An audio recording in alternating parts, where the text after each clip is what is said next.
মানুহে মানুহক কেতিয়াও অহংকাৰ কৰিব নাপায়, কাৰণ মানুহৰ জীৱনত একোৱেই নাই।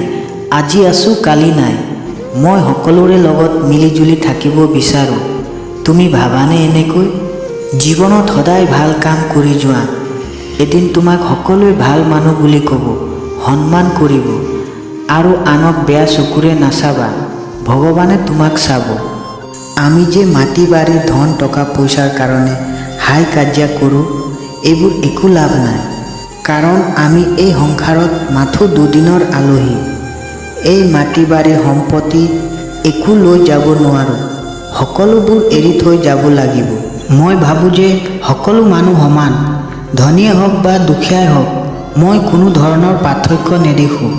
আমি জীয়াই থকালৈকে সকলোৰে লগত মিলিজুলি হাঁহি ধেমালি কৰি থকাটো ভাল, কাৰণ মৰি যোৱাৰ পিছত জীৱনটোৰ একোৱে নাই।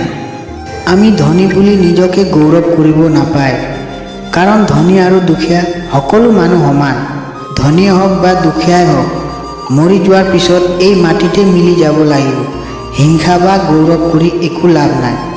আমি জীয়াই থকালৈকে সকলোৰে লগত মিলিজুলি এজনে আনজনক হিংসা ভাৱ নকৰি থকাটো ভাল, কাৰণ মৰি যোৱাৰ পিছত আৰু মানুহৰ জীৱনটো কেতিয়াও ঘূৰাই নাপায়।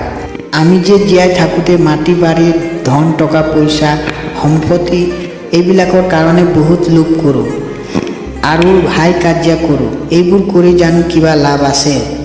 মই শেষত এটাই কথা কওঁ যে মানুহক সহায় কৰা। কেতিয়াও বেয়া চকুৰে বা মনত বেয়া ভাৱ নল'বা। যিকেইদিন আছা সকলোৰে লগত ভাল হৈ থাকা, যাতে তুমি মৰি যোৱাৰ পিছতো সকলোৱে কওক যে মানুহজন বহুত ভাল আছিল বুলি। সেইটোৱে মানুহৰ প্ৰকৃত জীৱন। ধন্যবাদ।